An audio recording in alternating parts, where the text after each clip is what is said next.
അഭിപ്രായം അറിയിക്കണം. Thank you. നമസ്കാരം. ഇതിൽ പറഞ്ഞതുപോലെ തന്നെ ഇത്രയും വർഷത്തെ കാത്തിരിപ്പും സ്വപ്നമൊക്കെ തന്നെയാണ്. പക്ഷേ നമ്മുടെ സ്വപ്നം കാര്യങ്ങളെന്നൊക്കെ പറഞ്ഞാൽ പ്രേക്ഷകനാണ് വിധി എഴുതുന്നത്. അപ്പോൾ ടോവിനോ ഏറ്റവും നന്നായിട്ട് അഭിനയിച്ചിട്ടുള്ളൊരു സിനിമയാണ്. വളരെ വളരെ സിനിമയിൽ ഒരുപാട് കഷ്ടപ്പെട്ട് അഭിനയിച്ച സിനിമയാണ്. കഷ്ടപ്പാട് ഇൻ ദ സെൻസ് സമയം രാത്രി ഷൂട്ട് ചെയ്തതൊന്നുമല്ല, അത്രയും നന്നായിട്ട് അഭിനയിച്ചൊരു സിനിമയാണ്. 3D ആണ്. ഒരുപാട് മികച്ച അഭിനേതാക്കൾ പെർഫോം ചെയ്തിട്ടുണ്ട്. ക്രിസ്ത്യൻ സാറിനെ പോലത്തെ ഒരാൾ ഇതിൻ്റെ കൂടെ നിന്നുകൊണ്ടാണ് ഇങ്ങനെ ഒരു സിനിമ നമുക്ക് സാധ്യമായത്. 3D ആണ്. ഒരു വ്യത്യസ്ത അനുഭവമായിരിക്കും തീർച്ചയായും. അപ്പോൾ എല്ലാ പ്രേക്ഷകരുടെയും പിന്തുണ ഉണ്ടാവണം. അപ്പോൾ നമുക്കൊരു വലിയ കാലത്തെ കാത്തിരിപ്പാണ്. പ്രേക്ഷകരാണ് വിധി എഴുതുന്നത്. തീർച്ചയായും നിരാശരാക്കില്ല എന്നുള്ള പൂർണ്ണ വിശ്വാസത്തോടെ. Thank you. Thank you so very very much. Sir mike കൊടുക്കുന്നതിന് മുമ്പേ ഞാനൊന്ന് ചോദിച്ചോടെ, മൂവിയുടെ ഒരു സ്റ്റോറി ലൈൻ സാർ പറഞ്ഞ് ഞാൻ ശരിക്കും കേട്ടോ എന്ന് എനിക്കറിയില്ല. ഒരു 2 വരിയിൽ എന്താണ്, what is the movie about എന്നൊന്ന് അറിയാൻ പറ്റുമോ? ഇത് ആക്ച്വലി ഒരു 3 പീരീഡായിട്ട് നടക്കുന്നൊരു റൊമാൻറ്റിക് ഫാൻറ്റസി അഡ്വഞ്ചറാണ്. വളരെ റൂട്ടഡായിട്ട് നമ്മുടെ സാധാരണ ഒരു വില്ലേജ് ജിയോദിക്കാവ് എന്ന് പറയുന്ന നമ്മുടെ ഒരു വില്ലേജിൽ നടക്കുന്ന സംഭവങ്ങളാണ്. അതിൽ ടൊവിനോ 3 റോൾസാണ് ചെയ്യുന്നത്. ഒന്ന് ഒരു വാരിയറായിട്ട് കുഞ്ഞിക്കേളും, ഒരു കള്ളനായിട്ട് മണിയൻ, ഒരു സാധാരണ നമ്മളെ പോലത്തെ ഒരു ഹ്യൂമനായിട്ട് അജയൻ. അപ്പോൾ അജയൻ്റെ 2ാം മോഷണം എന്ന് പറയുമ്പോഴത്തേക്ക് സിനിമ എന്ന് പറയുന്നത് അജയൻ്റെയാണ്. അപ്പോൾ എന്തായിരിക്കും അജയൻ്റെ 1ാം മോഷണം, എന്തായിരിക്കും അജയൻ്റെ 2ാം മോഷണം, അതായിരിക്കും complete ARM. Okay, thank you so much. Thank you sir. നല്ലൊരു കാര്യം കൊടുക്കാം ഇവർക്ക്. ആൻഡ്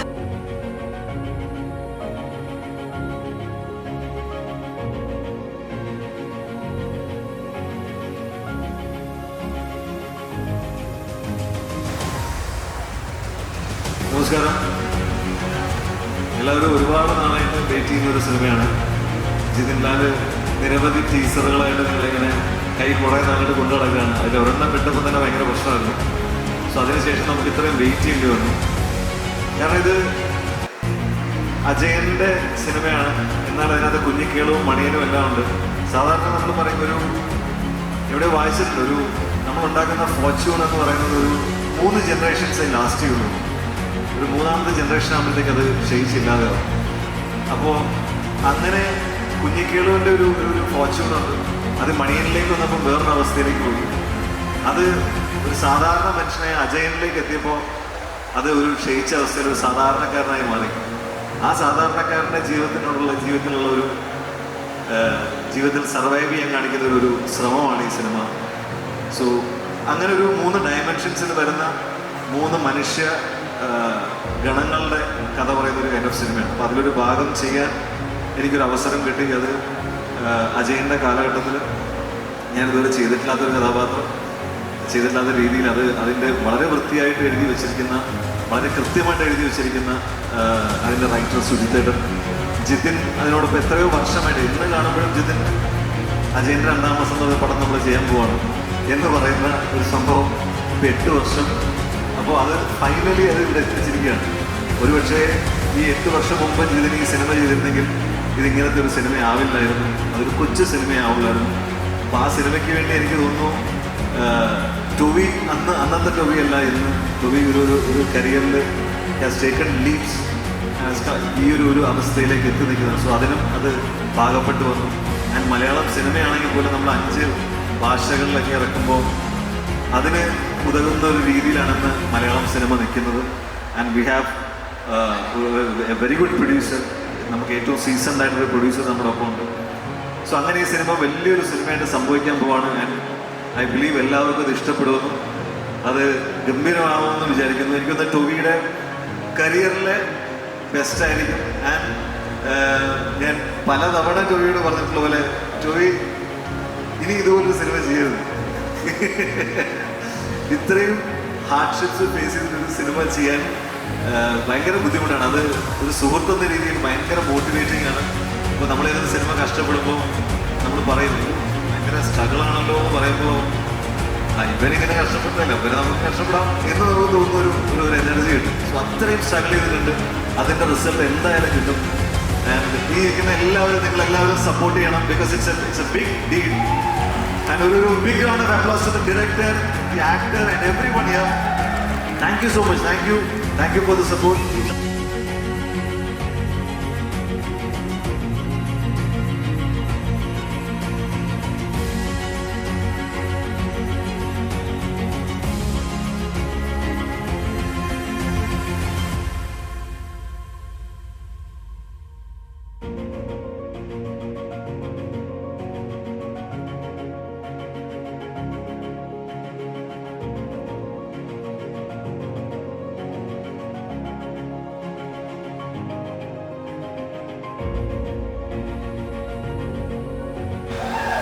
ഹലോ, എല്ലാവർക്കും നമസ്കാരം.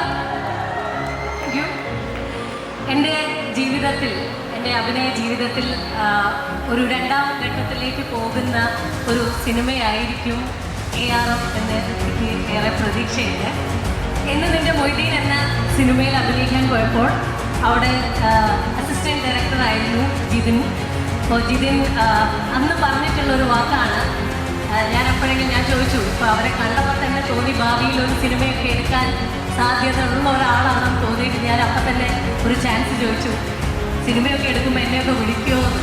അപ്പോൾ പറഞ്ഞു, ഓ ഞാൻ സിനിമ എടുക്കുമ്പോൾ എന്തായാലും വിളിക്കുമെന്ന് പറഞ്ഞു. ആ സിനിമയിലുള്ളതുപോലെ തന്നെ വാക്കാണ് ഏറ്റവും വലിയ സത്യം എന്ന് പറഞ്ഞതുപോലെ അദ്ദേഹം ഒരു സിനിമ എടുക്കും.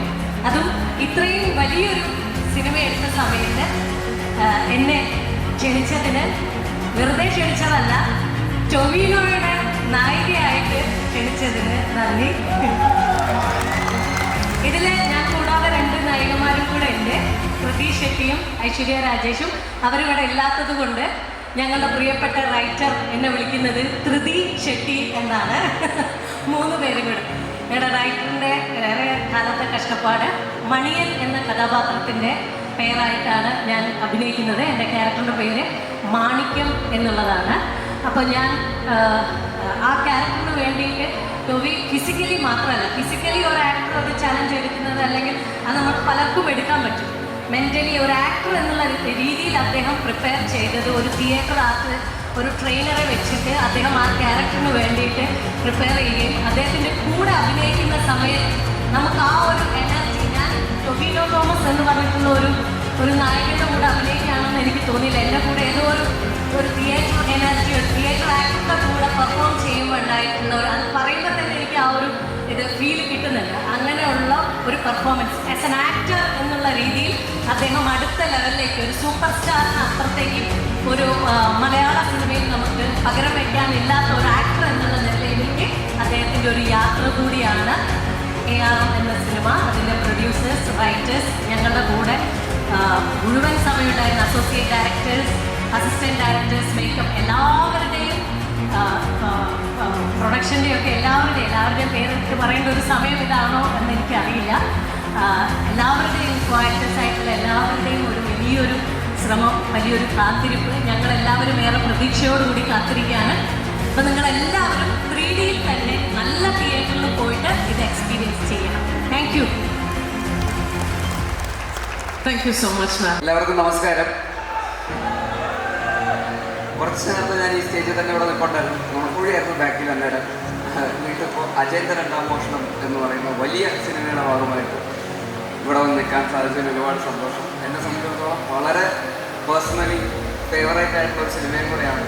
കാരണം ഇതിലെ മെയിനായിട്ടുള്ള 2 ആൾക്കാർ, ഇതിൻ്റെ ഡയറക്ടറും ഇതിൻ്റെ മെയിൻ ലീഡ് ആക്ടറുമായിട്ട് 2 പേരെന്ന് പറയുന്നത് എനിക്കും എൻ്റെ സിനിമാ ജീവിതത്തിൽ വളരെയധികം എന്താ പറയുക, അത്രയും ക്ലോസ് ആയിട്ട് ഞാൻ കാണുന്ന, എൻ്റെ ജേർണിയിൽ ഒരുപാട് കൂടെ ഉണ്ടായിരുന്ന ആൾക്കാരാണ്. എൻ്റെ ഡയറക്ടർ ബിപിൻ ലാൽ, എൻ്റെ ആദ്യത്തെ ഷോർട്ട് ഫിലിം എടുക്കുന്ന ഷോർട്ട് ഫിലിമിൽ അവൻ അസിസ്റ്റൻറ്റ് ഡയറക്ടറായിരുന്നു. അത് കഴിഞ്ഞിട്ട് എൻ്റെ ആദ്യത്തെ സിനിമയായ കുഞ്ഞിരാമായണത്തിൽ ജിതിൻ അസിസ്റ്റൻറ്റ് ഡയറക്ടറായിരുന്നു. അത് കഴിഞ്ഞിട്ട് ഗോദ എന്ന് പറഞ്ഞ സിനിമയിലും ജിതിൻ അസിസ്റ്റൻറ്റ് ഡയറക്ടറായിരുന്നു. അപ്പോൾ എൻ്റെ കൂടെ ഒരുപാട് സിനിമയിൽ എൻ്റെ കൂടെ ട്രാവൽ ചെയ്തിട്ടുള്ള ഒരാളാണ്. ഞങ്ങൾ ഒരുമിച്ചാണ് സിനിമയിലേക്ക് വന്നത്. അപ്പോൾ ജിതിൻ്റെ ആദ്യത്തെ സിനിമയാണ് അജയൻ്റെ 2ാം മോഷണം. അപ്പോൾ അവൻ ആദ്യം തന്നെ ഇങ്ങനൊരു ഇത്രയും വലിയൊരു സിനിമ ചെയ്യാൻ പോകുന്നതാണെന്ന് പറഞ്ഞു കഴിഞ്ഞപ്പോൾ തന്നെ എനിക്ക് ഭയങ്കര എന്താ പറയുക, ഒരു ഡൗട്ടായിരുന്നു, അല്ലെങ്കിൽ ഒരു പേടിയൊക്കെ ആയിരുന്നു. ഞാൻ അവൻ്റെ അടുത്ത് പല പ്രാവശ്യം പറഞ്ഞിട്ടുണ്ട്, നമ്മൾ ആദ്യത്തെ സിനിമ എന്ന് പറയുമ്പോൾ കുറച്ചുകൂടെ എളുപ്പത്തിൽ ചെറിയൊരു ബഡ്ജറ്റിലൊക്കെ നമുക്ക് ഫാമിലിക്കൊക്കെ ഇരുന്ന് എല്ലാവർക്കൊക്കെ ഇരുന്ന് കാണാൻ പറ്റുന്ന, ഇപ്പോൾ കുഞ്ഞിരാമായണമൊക്കെ പോലത്തെ കുഞ്ഞ് സിനിമയൊക്കെ ചെയ്യുന്നതായിരിക്കും നല്ലത്. എന്നിട്ട് കുറച്ച് മെല്ലെ മെല്ലെ വലിയ സിനിമകൾ ചെയ്യുന്നതായിരിക്കും കുറച്ചുകൂടെ നമുക്കും സേഫായിട്ട് നമുക്ക് മുമ്പോട്ടും ആൾക്കാരെ കൺവിൻസ് ചെയ്യാനൊക്കെ എളുപ്പമായിരിക്കും എന്നൊക്കെ പലപ്പോഴും പറഞ്ഞിട്ടുണ്ടെങ്കിൽ പോലും അവൻ ആദ്യം തന്നെ അജയത്തെ രണ്ടാം മോഷണമാണ് അവൻ ചെയ്യാൻ വേണ്ടിയിട്ട് ഇറങ്ങി തിരിച്ചതെന്ന് അറിഞ്ഞപ്പോൾ തന്നെ എനിക്ക് ചങ്കരിപ്പായിരുന്നു. പക്ഷേ അവൻ്റെ ഒരു എത്ര ഒരു 6-8 വർഷത്തെ ജേണിയാണ്. 8 വർഷം എന്ന് പറയുന്നതിന് കാരണം ഈ സിനിമ അനൗൺസ് ചെയ്ത അന്ന് മുതൽ എല്ലാ ക്രിസ്മസിനും ഓണത്തിനും അവൻ എനിക്ക് ഫേസ്ബുക്കിലിടാൻ ഓണാശംസയും ക്രിസ്മസ് ആശംസയും അജയൻ്റെ രണ്ടാം മോഷണം ടീം വിഷിംഗ് യു ഓണം എന്നൊക്കെ പറഞ്ഞിട്ട് എനിക്ക് അയച്ചു തരാറുണ്ട്. ഞാൻ ആദ്യത്തെ ഒരു 4 വർഷമൊക്കെ സോഷ്യൽ മീഡിയയിൽ ഷെയർ ചെയ്യായിരുന്നു. പിന്നെ എനിക്ക് ഫോർവേഡടിച്ചു ഇനിയിപ്പോൾ സിനിമ ഇറങ്ങട്ടെ എന്നിട്ടിടാം എന്ന് വിചാരിച്ചിരിക്കുകയായിരുന്നു. അപ്പോൾ അത്ര 8 വർഷമായി ആ സിനിമയുടെ ഭാഗമായിട്ട് അവൻ ഈ സിനിമയിലൂടെ സഞ്ചരിക്കുന്നത്. അപ്പോൾ അങ്ങനെ ഒരു എളുപ്പമുള്ളൊരു ജോലിയല്ല അവൻ ഏറ്റെടുത്തത്. ഒരു ആദ്യത്തെ സിനിമ ഇത്രയും വലിയ സിനിമ ചെയ്യാന്ന് പറയുമ്പോൾ ആദ്യം തന്നെ ഇത്രയും വലിയ പൈസ മുടക്കുന്ന പ്രൊഡ്യൂസറെ നമ്മൾ കൺവിൻസ് ചെയ്യണം, ഇയാളെ വിശ്വസിക്കണം. ഈ ഡയറക്ടറെ ട്രസ്റ്റ് ചെയ്തിട്ട് ഇത്രയും കോടികൾ മുടക്കുക എന്ന് പറയുന്നത് ഒരു പ്രൊഡ്യൂസറിനെ അവൻ കൺവിൻസ് ചെയ്യണം.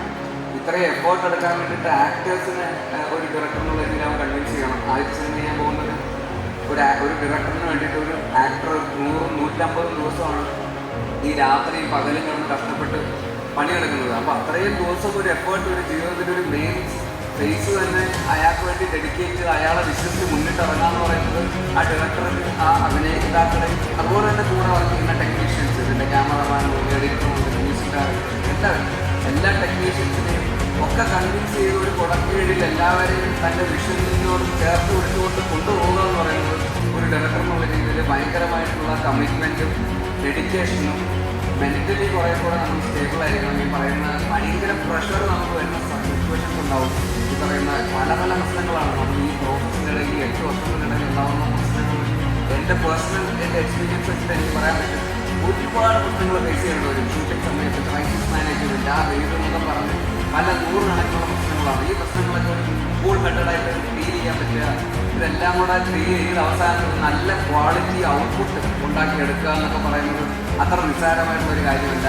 അത് സക്സസ്ഫുള്ളി കംപ്ലീറ്റ് ചെയ്തിട്ടുണ്ടെന്നാണ് ഞാൻ വിശ്വസിക്കുന്നത്. ഞാൻ കണ്ടിടത്തോളം അങ്ങനെ തന്നെ സംഭവിച്ചിട്ടുണ്ട് എന്നാണ് ഞാൻ വിശ്വസിക്കുന്നത്. അതുകൊണ്ട് തന്നെ ഇതില്ല എന്ന് പറയുന്ന ഡയറക്ടറിന് ഞാൻ ഇവിടെ നിങ്ങളെല്ലാവരും കൈയടിക്കണം എന്ന് അഭ്യർത്ഥിക്കുകയാണ്. തുടങ്ങിയതാണ് ഇതുപോലെ തന്നെ ഗോതയിൽ ടൂബി നായകനായിരുന്നു, അത് മിന്നൽ മുരളി ചെയ്തു. അത് കഴിഞ്ഞിട്ട് ആണ് അജയൻ്റെ രണ്ടാം മോഷണത്തിലേക്ക് കയറുന്നത്. അപ്പോൾ എൻ്റെ അടുത്ത് ഈ സിനിമ അഭിനയിക്കുന്ന കാര്യം അന്ന് ജിതിൻ പറഞ്ഞിട്ടുണ്ടായിരുന്നു. അപ്പം അങ്ങനെ ഞാൻ ഇതിൽ ഒരു റോൾ ചെയ്യുന്നുണ്ടായിരുന്നു. അപ്പോൾ ഇതിൻ്റെ പ്രോസസ്സ് എനിക്കറിയാം, ഇതിൻ്റെ ഷൂട്ടിങ്. അപ്പോൾ ഇതിൽ ഞാൻ എത്ര ഇമ്പോർട്ടൻറ്റ് ക്യാരക്ടറാണെന്ന് എൻ്റെ അടുത്ത് ചോദിക്കുമ്പോൾ ഞാൻ പറയും 3 ടൊവിനോ ഉണ്ട്, അത് കഴിഞ്ഞിട്ടേ ഞാനുള്ളൂ. എന്തായാലും അവൻ തന്നെ 3 ചെയ്യുന്നുണ്ട്. പിന്നെ അതിന് വേണ്ട നായികമാരും ഉണ്ട്. അതെല്ലാം ചെയ്യുന്നുള്ള റോളാണ് എൻ്റെ റോള്. അപ്പോൾ 3 റോൾ ഒരാൾ തന്നെ ഒരു നായകൻ്റെ കാഴ്ച കഴിച്ചിട്ട് 3 പേരുടെ പണിയെടുക്കുക എന്ന് പറയുന്നത് അത്ര എളുപ്പമുള്ള കാര്യമല്ല. അതായത് ഒരു സിനിമയിൽ തന്നെ 3 ആളായിട്ട് നിൽക്കുക എന്ന് പറയുന്നത്, അത് പല കാലഘട്ടങ്ങളിലുള്ള ആൾക്കാരായിട്ട് അഭിനയിക്കുക എന്ന് പറയുന്നത് അത്ര നിസ്സാരമായിട്ടുള്ള കാര്യമല്ല. കാരണം നമ്മുടെ മാനറിസംസും നമ്മുടെ ബോഡി ലാംഗ്വേജും എക്സ്പ്രഷൻസും ഒക്കെ ഒരേപോലെ ആയിപ്പോകാനുള്ള സാധ്യതയുണ്ട്. അത് 3 ആളായിട്ട് ഫീൽ ചെയ്യിപ്പിക്കുക, ഒരേ സമയത്ത് തന്നെ അടുത്ത സെക്കൻഡിൽ മറ്റേ ആളായിരിക്കും കാണിക്കുക. ഒരു 2 മിനിറ്റ് കഴിയുമ്പോൾ തിരിച്ച് കിട്ടും ഈ കാലഘട്ടത്തിലെ ആളെ കാണിക്കും. ഇതെല്ലാം ഇങ്ങനെ മാറി മറിഞ്ഞുകൊണ്ടിരിക്കുമ്പോൾ നമ്മൾ പലതായിട്ട് തോന്നിപ്പിക്കുക എന്ന് പറയുന്നത് അത്ര നിസ്സാരമായിട്ടുള്ളൊരു കാര്യമല്ല. അത് ഈ പറയുന്ന ഒരു ആക്ടർ എന്നുള്ള രീതിയിലും അതുപോലെ തന്നെ ഫിസിക്കലി എടുക്കുന്ന എഫേർട്ടൊക്കെ ഒരുപാട് എഫേർട്ട് എടുത്തിട്ടാണ് ഈ സിനിമയ്ക്ക് വേണ്ടി ഡെഡിക്കേറ്റ് ചെയ്ത് അതിനുവേണ്ടി ഇറങ്ങി തിരിച്ചത്. ഞാൻ ജയ എന്ന് പറഞ്ഞൊരു സിനിമയിൽ ഒരു 5 മിനിറ്റിൻ്റെ ആക്ഷൻ ചെയ്തപ്പോൾ തന്നെ എനിക്ക് മതി, ഇനി ഞാൻ ആക്ഷൻ ചെയ്യില്ല എന്ന് പറഞ്ഞതാണ്. എൻ്റെ കൊണ്ട് വയ്യ, ഇട്ടിയും കൊണ്ട് സ്റ്റിച്ചൊക്കെ ഇട്ട് ആശുപത്രിയിലേക്ക് അയതാണ്. അപ്പോൾ അങ്ങനെയുള്ള കാര്യത്തിലാണ് മുഴുനീള ആക്ഷൻ സിനിമയൊക്കെ ചെയ്യുന്നത്. കുതിരപ്പുറത്തൊക്കെ കയറി ഓടിക്കുക, കുതിരേൻ്റെ പുറത്തൊക്കെ കയറി ഓടിക്കുക എന്നത് സിനിമയെ കാണുന്നത് ഭയങ്കര എളുപ്പമാണ്. പക്ഷേ ജീവിതത്തിൽ അത്ര എളുപ്പമല്ലാതെ കുതിര കയറിയിട്ടുള്ളവർക്ക് എനിക്ക് അറിയാമെന്ന് എനിക്ക് തോന്നുന്നു. കുതിരയ്ക്ക് തോന്നുന്ന വഴിക്കൊക്കെ ഓടിക്കളയും ചിലപ്പോൾ. അതുപോലെ കുതിരയെ വെച്ച് ഷൂട്ട് ചെയ്യാന്ന് പറയുന്നത് അത്ര എളുപ്പമുള്ള കാര്യമല്ല. അവിടെ നിന്ന് ഇവിടെ വരെ കുതിര ഓടണം എന്ന് പറഞ്ഞ ആക്ഷൻ എന്ന് പറഞ്ഞാൽ കുതിര ഓടുകയൊന്നുമില്ല. അങ്ങനെ യുദ്ധമൊക്കെ ഷൂട്ട് ചെയ്യുന്നത് നിങ്ങളൊന്ന് ആലോചിച്ച് നോക്കി, 500 കുതിര അവിടെ നിന്ന് ഇങ്ങോട്ട് ഇവിടെ വരെ ഓടുകയാണ്. ഈ കുതിരകളുടെ ആക്ഷൻ എന്ന് പറയുമ്പോൾ തോന്നിയ വഴിക്കൊക്കെ ആയി ഓടുക. ഈ കുതിരകളെല്ലാവരെയും കൺട്രോൾ ചെയ്ത് 500 കുതിരകളിൽ ഓടിക്കാന്ന് പറയുന്നത് അത്ര എളുപ്പമുള്ള കാര്യമല്ല. അപ്പം അതൊക്കെ ഒരു അത്യാവശ്യം പണിയുണ്ട്. അപ്പോൾ അതൊക്കെ ടൊവിനോ എന്ന് പറയുന്ന ഒരു ആക്ടർ അത് ഞാൻ കാണുമ്പോൾ രാത്രിയും പകലും ഷൂട്ടിങ്ങാണ്. എനിക്ക് ആ ഷൂട്ടിങ്ങിൻ്റെ ഇടയിൽ അതൊരു പ്രത്യേക ഒരു ടെറയിൽ ആ സിനിമ ഷൂട്ട് ചെയ്തത്. അപ്പോൾ ഭയങ്കര മഞ്ഞും പൊടിയും ഒക്കെ ഉള്ളൊരു ക്ലൈമറ്റാണ്. അവിടെ പോയിട്ട് രാത്രിയും പകലൊക്കെ ഷൂട്ട് ചെയ്തിട്ട് അവസാനം എനിക്ക് ന്യൂമോണിയ വന്നു. എന്നിട്ട് ഞാൻ ആശുപത്രിയിൽ അഡ്മിറ്റൊക്കെ ആയി. എന്നിട്ട് പിന്നെ എനിക്ക് പിന്നെ പേടി സ്വപ്നമായിരുന്നു ആ ലൊക്കേഷനിലേക്ക് പോകുമെന്ന് പറയുമ്പോഴേക്കും. എൻ്റെ ദൈവം ഞാൻ ഇല്ല, എനിക്ക് വയ്യ എന്നൊക്കെ പറഞ്ഞാണ് ഞാൻ അവിടെ നിന്ന് പോയിക്കൊണ്ടിരുന്നത്. അപ്പോൾ ആ ലൊക്കേഷനിൽ നിന്നിട്ട് ഈ പറയുന്ന രാത്രിയും പകലും ആ തണുപ്പത്തും ഈ പറയുന്ന പൊടിയും വെയിലും പല കാലാവസ്ഥ ഫ്ലക്ച്വേറ്റ് ചെയ്യുന്ന സിറ്റുവേഷനിൽ ഫൈറ്റ് ചെയ്ത് പലതരത്തിലുള്ള ആക്ഷൻ സീക്വൻസുകൾ ചെയ്ത് ഇതെല്ലാം കഴിഞ്ഞിട്ട് അതിരാവിലെ കുതിര സവാരി, ഈ പറയുന്ന കുതിര ഹോഴ്സ് റൈഡിങ് പഠിക്കാൻ വേണ്ടി പോകും. രാവിലെ 6 മണിയാകുമ്പോൾ എണീറ്റ് കുതിരപ്പുറത്ത് പോകുന്നതാണ്. ഷൂട്ടാൻ കഴിഞ്ഞ് വരുമ്പോൾ അല്ലെങ്കിൽ കുതിരേൻ്റെ പുറത്തേക്ക് ഇത് കഴിഞ്ഞിട്ട് പിന്നെ വന്ന് കുറച്ച് നേരം കിടന്നുറങ്ങിയിട്ട് പിന്നെ വീണ്ടും ലൊക്കേഷൻ വന്ന് വീണ്ടും ഫൈറ്റ് ഇത് കുറച്ചധികം പണിയെടുത്തിട്ടുണ്ട് ഈ സിനിമയിൽ. ഞാൻ ചുമ്മാ എന്ന് പറയല്ല, ഈ സിനിമ നിങ്ങൾ കാണാൻ വേണ്ടി ഞാൻ പറയുന്നല്ല, നിങ്ങൾ എന്തായാലും കാണണം. പക്ഷേ ഞാൻ ഇതിൻ്റെ പിന്നിലുള്ളൊരു പ്രോസസ്സ്, ഇത്രയും വ്യക്തിഗതമായിട്ടൊരു പ്രോസസ്സ് എനിക്ക് പിന്നിലുണ്ട് എന്നുള്ള റിയാലിറ്റി ഞാൻ നിങ്ങൾക്ക് ഷെയർ ചെയ്യുന്നതാണ്. അപ്പോൾ അത്രയും പണിയെടുത്തിട്ടാണ് ആക്ടറിനുള്ള രീതിയിൽ ഫിസിക്കലി അല്ലാതെ ഒരു ക്യാരക്ടറിനൊക്കെ വേണ്ടിയിട്ട് ഒരുപാട് എഫേർട്ട് എടുത്തിട്ട് കരിയറിൻ്റെ ഒരു വർഷം 1.5 വർഷത്തോളം ആക്ടർ എന്നുള്ള രീതിയിൽ തന്നെ അതിന് വേണ്ടി ഡെഡിക്കേറ്റ് ചെയ്തപ്പോൾ സിനിമയാണ്. അപ്പോൾ അതുകൊണ്ട് ടൊവിനോ തോമസ് എന്ന ആക്ടറിന് വേണ്ടി ഈ സിനിമ നിങ്ങൾ എന്തായാലും കാണുക. അതിനും ഒരു വലിയ കൈയടി എന്ന് പ്ലീസ്. ആ ഫ്ലോക്ക് പോയി നീ പറഞ്ഞ് ജയിച്ചാളോ? സാധാരണ ഇങ്ങനത്തെ പരിപാടി കുറ്റവാദം ഉണ്ടാവാറ്. അപ്പോൾ എന്തായിരുന്നു പറയുന്നത്? ആ ജീവിക്കാവും. അപ്പോൾ നന്നായിട്ട് എഴുതിക്കൊണ്ട് അതുപോലെ ഇതിൻ്റെ പ്രൊഡ്യൂസർ ലിസ്റ്റിൻ ചേട്ടൻ, അദ്ദേഹം ഈ പറയുന്ന പോലെ നേരത്തെ പറഞ്ഞ പോലെ കടം മേടിച്ചും കുടുംബം വിറ്റൊക്കെയാണ് എന്നൊക്കെയാണ് അദ്ദേഹം പറയുന്നത്. ആരും ഞാൻ വിശ്വസിക്കുന്നില്ല. എന്നാൽ ഇത്രയും റിസ്ക് എടുത്തിട്ടാണ് ഈ സിനിമ അദ്ദേഹവും ചെയ്തിരിക്കുന്നത്. കാരണം ഇതിന് അത്യാവശ്യം നല്ല രീതിയിൽ കാശ് ചിലവായിട്ടുണ്ട്. അപ്പോൾ അത് ഇത്രയും ലാംഗ്വേജസൊക്കെ ഇറക്കി ഇത്രയും ആൾക്കാരുടെ മുമ്പിലേക്ക് എത്തിച്ച് അത് ആ സിനിമ ഇവിടെ ഒന്നും നിൽക്കേണ്ട ഒരു സിനിമയല്ല, അത് കുറേ കൂടെ ലാർജർ ഓഡിയൻസിലേക്ക് ഇത് എത്തണം എന്നുള്ളൊരു വിഷൻ അദ്ദേഹത്തിൻ്റെ ഭാഗത്തുണ്ടാകുകയും അങ്ങനെയാണ് ARF എന്നുള്ള പേരിലേക്ക് എത്തുന്നത് തന്നെ ആ ഒരു തോട്ട് പ്രോസസ്സിൻ്റെ ഭാഗമാണ്. അജയൻ്റെ 2ാം മോഷണം എന്ന് ഹിന്ദിയിലും തമിഴിലൊക്കെ പോയി കഴിഞ്ഞാൽ അവർ ചിലപ്പോൾ ചേട്ടാ ഒരു അജയൻ്റെ എന്ന് പറയാൻ ചിലപ്പോൾ ടിക്കറ്റ് എടുക്കാൻ ചിലപ്പോൾ ബുദ്ധിമുട്ടുമായിരിക്കും എന്നുള്ള ഒരു റിയലൈസേഷൻ കാരണമാണ് അദ്ദേഹം അത് ARF എന്നിട്ട് കഴിയുമ്പോൾ തമിഴ്നാട്ടിൽ പോയാലും ഹിന്ദിയിൽ പോയാലും എല്ലാവർക്കും ദോ ARF എന്നൊക്കെ പറയാൻ എളുപ്പമാണല്ലോ. അപ്പോൾ അത് നല്ലൊരു കൈഡിയാണ് അദ്ദേഹവും അറിയിക്കുന്നുണ്ട്. ആ ബെസ്റ്റിൽ എല്ലാവരും ചേട്ടൻ അതുപോലെ എല്ലാ ടെക്നീഷ്യൻസും ADs ബാക്കി ക്രൂ ഇവരുടെയൊക്കെ എഫേർട്ട് നേരിട്ട് കണ്ടിട്ടുണ്ട്. അതിൻ്റെ ഒരു ചെറിയ ഭാഗമൊന്നും എനിക്കിത് വളരെ ജെന്യുവനായിട്ട് പറയാൻ പറ്റും. തീർച്ചയായിട്ടും ഈ സിനിമ ഓണത്തിന് തിയേറ്ററിൽ എത്തുമ്പോൾ നിങ്ങളുടെ എല്ലാവരുടെയും സപ്പോർട്ട് ഉണ്ടാവണം. മലയാള സിനിമയ്ക്ക് നമുക്ക് എന്താ പറയുക അഭിമാനിക്കാവുന്ന മലയാളികൾക്ക് അഭിമാനിക്കാവുന്ന ഒരു സിനിമയായിട്ട് അജയൻ്റെ 2ാം മോഷണം മാറട്ടെ എന്ന് ആത്മാർത്ഥമായി ആഗ്രഹിക്കുന്നു. ഒരിക്കൽ കൂടി നിങ്ങളുടെ എല്ലാവരുടെയും സപ്പോർട്ട് ആഗ്രഹിക്കുന്നു. ഇതിനുള്ള എല്ലാവർക്കും ആശംസകൾ അറിയിക്കുന്നു. Thank you so much.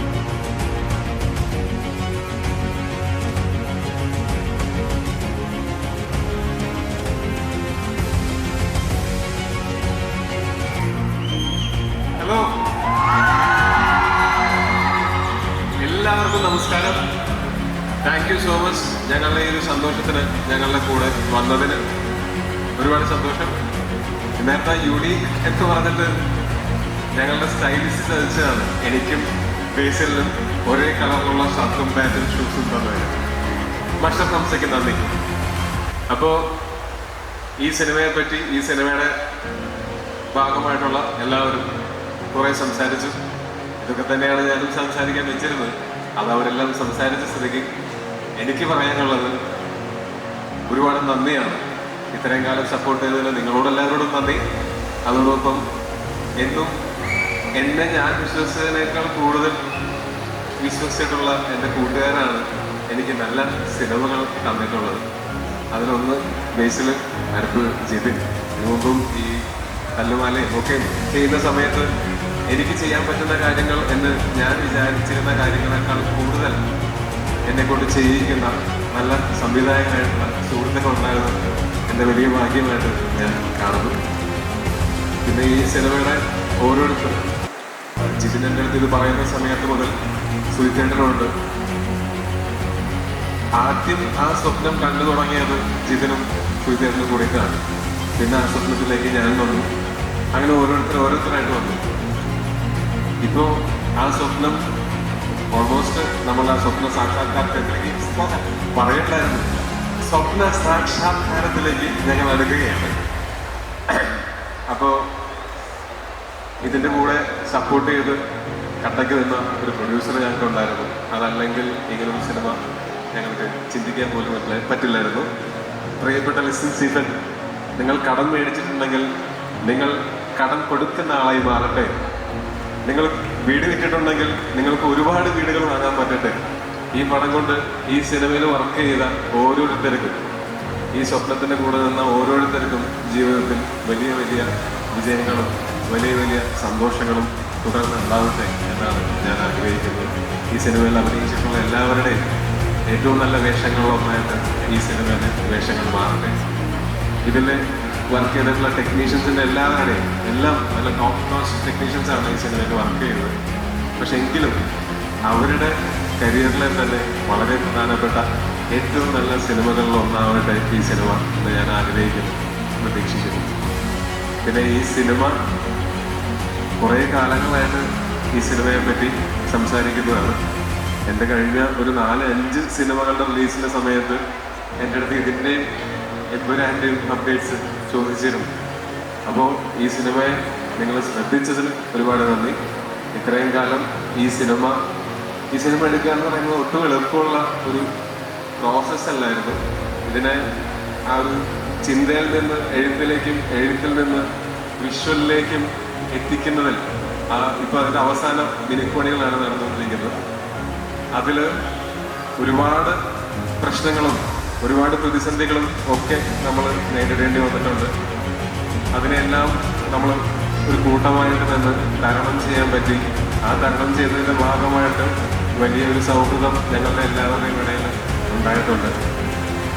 അപ്പോൾ അത് നിങ്ങൾക്ക് സിനിമയിൽ റിഫ്ലക്റ്റ് ചെയ്യുന്നതും കാണാം. ഇനി ഈ സിനിമ സെപ്റ്റംബർ 12-ാം തീയതി മുതൽ നിങ്ങളുടെ കയ്യിലേക്ക് ഞങ്ങൾ തരികയാണ്. ഒരേ ഒരു അഭ്യർത്ഥന, കഴിയുമെങ്കിൽ ഈ സിനിമ 3Dയിൽ തന്നെ കാണാൻ ശ്രമിക്കുക. അപ്പോൾ ഞങ്ങൾ ഓഫർ ചെയ്യുന്നത് എന്താണോ അതിനെ ഒരു പൂർണ്ണതയിൽ നിങ്ങൾക്ക് ആസ്വദിക്കാൻ സാധിക്കുക. അപ്പോഴായിരിക്കും ഒരു 5 ഇഞ്ച് സ്ക്രീനിൽ കണ്ടാൽ 3Dയിൽ കാണുന്നതും 5 ഇഞ്ച് സ്ക്രീനിൽ മൊബൈലിൽ കാണുന്നതും തമ്മിൽ ആനയും ആടും തമ്മിലുള്ള വ്യത്യാസം ഈ സിനിമയുടെ ആസ്വാദനത്തിൽ ഉറപ്പായിട്ടും ഉണ്ടായിരിക്കും.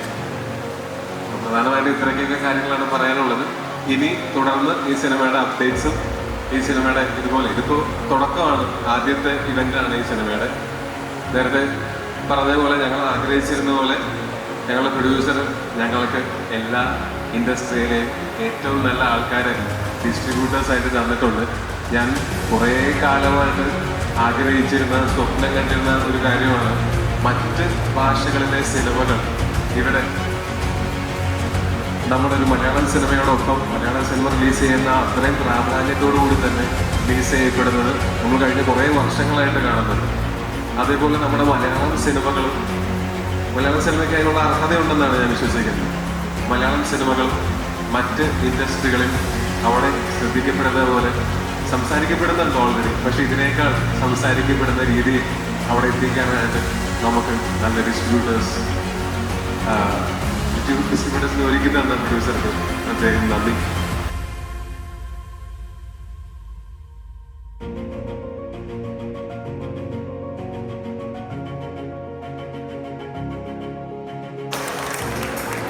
കൈയടി കുറഞ്ഞു പോയി. Yes, thank you.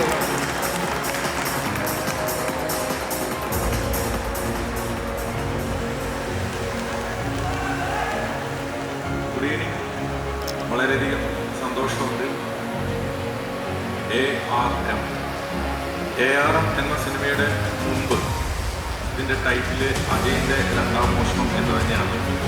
അപ്പോൾ അങ്ങനെ ഈ സിനിമയുടെ ഷൂട്ട് സ്റ്റാർട്ട് ചെയ്ത് കുറച്ച് ദിവസങ്ങൾ പിന്നിട്ടപ്പോൾ ജിതിൻ എന്നെ കൊണ്ടുവന്നിട്ട് ഇതിൻ്റെ ഷൂട്ട് ചെയ്തതിൻ്റെ ഭാഗങ്ങളെല്ലാം കാട്ടിക്കഴിഞ്ഞ് കഴിഞ്ഞപ്പോൾ ഞാൻ ജിതിനോട് പറഞ്ഞു, നമുക്ക് ഇതിൻ്റെ ടൈറ്റിലൊന്ന് മാറ്റിപ്പിടിക്കണം എന്ന് പറഞ്ഞപ്പോൾ, കാരണം ഇതിൻ്റെ ഒരു വിഷ്വൽ ആയിക്കോട്ടെ, ഇപ്പോൾ ടൊബീനോ തോമസ് എന്ന് പറയുന്ന ഒരു ആക്ടറുടെ ഒരു എഫോർട്ട് ആയിക്കോട്ടെ, ഈ സിനിമയുടെ മൊത്തം ഒരു ടോട്ടാലിറ്റി ആയിക്കോട്ടെ, അത് വളരെ നന്നായിട്ടുണ്ട്. കാരണം ഞാൻ ഈ സിനിമയുടെ പ്രൊഡ്യൂസർ ആയതുകൊണ്ടല്ലായിരുന്നു എല്ലാ സിനിമകളും ഇപ്പം വർഷത്തിൽ 200 കിലോനം സിനിമകൾ മലയാളത്തിൽ ഇറങ്ങാറുണ്ട്. അപ്പോൾ ആ സിനിമകൾക്കെല്ലാം ഫങ്ഷൻസ് വെക്കാറുണ്ട്. അല്ലെങ്കിൽ ഇതുപോലെ ഓഡിയോ ലോഞ്ച് ആയിക്കോട്ടെ, അല്ലെങ്കിൽ മറ്റ് അതിന് മുമ്പുള്ള ഫങ്ഷൻസ് ആയിക്കോട്ടെ, ഇപ്പോൾ ഓഡിയോ ലോഞ്ച് അല്ല, വെക്കാറുണ്ട്. അപ്പം സിനിമയെ പറ്റി എല്ലാവരും സ്വാഭാവികമായിട്ട് ഇറങ്ങുന്നത് വരെ അതൊരു നല്ല സിനിമയാണെങ്കിലും മോശം സിനിമയാണെങ്കിലും അതിനെ പ്രശംസിച്ച് പറയാറുണ്ട്. അപ്പോൾ അങ്ങനെ ഇരിക്കെ ജിതിനി സിനിമ കൊണ്ട് കാട്ടിയപ്പോൾ ഞാൻ പറഞ്ഞു ഇതൊരു പാൻ ഇന്ത്യൻ സിനിമയായിട്ട് നമുക്ക് ഇതിനെ അവതരിപ്പിക്കണം. അങ്ങനെയാണ് ആ ഡിസ്കഷനിലൂടെയാണ് ഇതിനെ AR എന്നുള്ള പേരിലേക്ക് ഞങ്ങൾ ഇതിനെ മാറ്റുകയും പിന്നീട് രാജേന്ദ്രൻ്റെ രണ്ടാം വർഷം എന്നുള്ളൊരു പേര് മാറ്റിയിട്ട് AR എന്നുള്ള പോസ്റ്ററിലൂടെ പിന്നീട് ഇതിനെ പബ്ലിസിറ്റി ചെയ്യുകയുണ്ടായിരുന്നു. അപ്പോൾ എൻ്റെ ഭാര്യ എന്നോട് ചോദിച്ചു എന്തുകൊണ്ടിട്ടാണ് AR എന്ന് മാറ്റി. ഞാൻ പറഞ്ഞു എൻ്റെ രണ്ടും കൽപ്പിച്ചുള്ള മോഹം എന്നാണ് ഞാനിതിനെ ഉദ്ദേശിച്ചിട്ടുള്ളതെന്ന് ഞാൻ പറയുകയുണ്ടായി. അപ്പോൾ ഞാൻ എൻ്റെ പയ്യൻ എൻ്റെ കൂടെ പോന്നു കഴിഞ്ഞപ്പോൾ ഞാൻ ചോദിച്ചു നീ എന്തിനാ എൻ്റെ കൂടെ പോരുന്നെന്ന് ചോദിച്ചപ്പോൾ അപ്പോൾ ഇത്ര റിസ്ക് എടുക്കുമല്ലേ, അപ്പോൾ അയക്ക് എന്തെങ്കിലും പറ്റിയിട്ടുണ്ടെങ്കിൽ അതൊക്കെ ഇപ്പോഴേ തന്നെ ഞാൻ നോക്കി കണ്ട് വെക്കാനാണ് ഐസക് എൻ്റെ മകൻ എൻ്റെ കൂടെ ഇപ്പോഴേ തന്നെ പോന്നിട്ടുള്ളത്. AR എന്ന സിനിമയെ പറ്റി ഞാൻ ടൊവിനോയോട് ഞാൻ പൊക്കി പറയുന്നതല്ല, ഞാൻ തീർച്ചയായിട്ടും ഈ സിനിമയ്ക്ക് ഇപ്പം നിങ്ങൾക്ക് ഇതിൻ്റെ പോസ്റ്റേഴ്സൊക്കെ കാണുമ്പോൾ തന്നെ അറിയാം, ഇതൊക്കെ ഒന്ന് ഇട്ട് ലൊക്കേഷനിലേക്ക് തന്നെ ഒന്ന് സെറ്റായിട്ട് വരണമെങ്കിൽ തന്നെ വളരെയധികം സമയമെടുക്കും. അപ്പോൾ അത് ഷൂട്ട് ചെയ്ത് ഇത്രയും വലിയൊരു സംഭവങ്ങൾ ഷൂട്ട് ചെയ്തിട്ട് വരണമെങ്കിൽ കുറേ നാളുകളെടുക്കും. എനിക്ക് തോന്നുന്നത് കഴിഞ്ഞ വർഷം മാർച്ചിൽ ഇതിൻ്റെ ഫുൾ ഷൂട്ട് തീർന്നതാണ്. ഇപ്പോൾ നമ്മളിത് റിലീസ് ചെയ്യുന്നത് നെക്സ്റ്റ് ഇയറിൽ, അതായത് ഈ വർഷം സെപ്റ്റംബർ മാസമാണ്, ഓണത്തിനാണ് റിലീസ് ചെയ്യുന്നത്. അപ്പോൾ ഒരു സിനിമയുടെ പോസ്റ്റ് പ്രൊഡക്ഷൻ എന്ന് പറയുന്നത് തന്നെ ഏകദേശം 1.5 കൊല്ലത്തോളം എടുക്കും.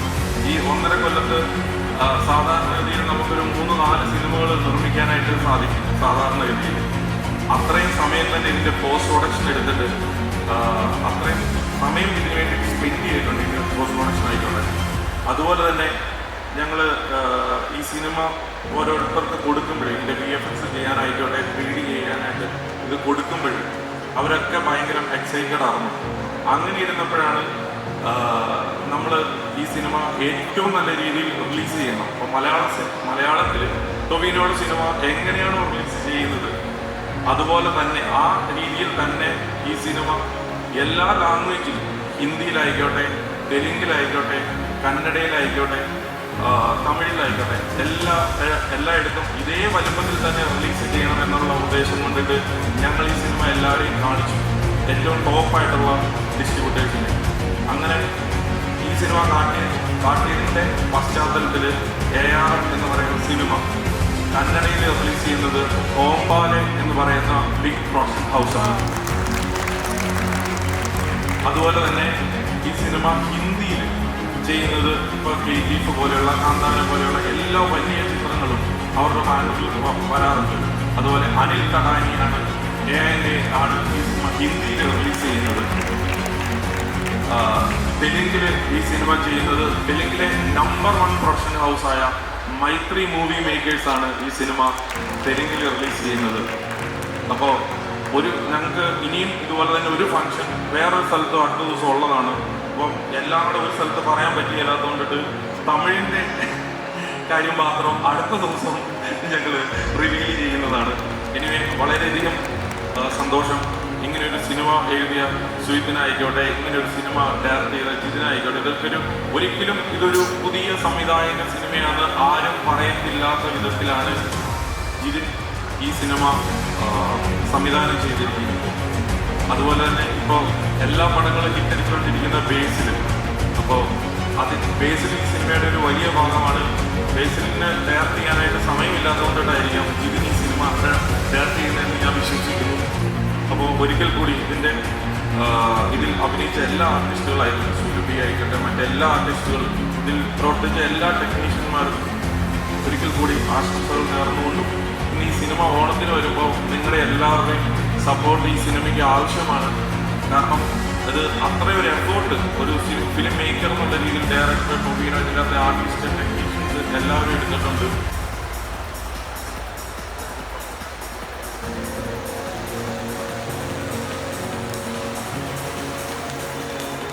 നമസ്കാരം. എന്നെ സംബന്ധിച്ചിടത്തോളം എൻ്റെ അടുത്ത ഒരുപാട് സുഹൃത്തുക്കൾ ഒരുമിച്ച് ചെയ്തൊരു പടത്തിൻ്റെ ഭാഗമായി കഴിഞ്ഞു എന്നുള്ളൊരു സന്തോഷമുണ്ട്. ജിതിനും ഒരു 8 വർഷമായിട്ട് ഈ സിനിമയുടെ പുറകെ ഉണ്ട്. അതിൻ്റെയൊക്കെ കുറേ പ്രീ പ്രൊഡക്ഷൻ വർക്കിലൊക്കെ എനിക്ക് സഹകരിക്കാൻ കഴിഞ്ഞിട്ടുണ്ട്. എനിക്ക് എടുത്തു പറയാനുള്ളത് ഗോപിയെക്കുറിച്ചാണ്. 3 കഥാപാത്രങ്ങൾ ഒരു ആക്ടറിനെ സംബന്ധിച്ചിടത്തോളം ഒരു കഥാപാത്രമാവും 3 കഥാപാത്രങ്ങൾ, അതും 3 യാതൊരു വിധത്തിലും ഒരു സിമിലാരിറ്റി തോന്നാത്ത വിധത്തിൽ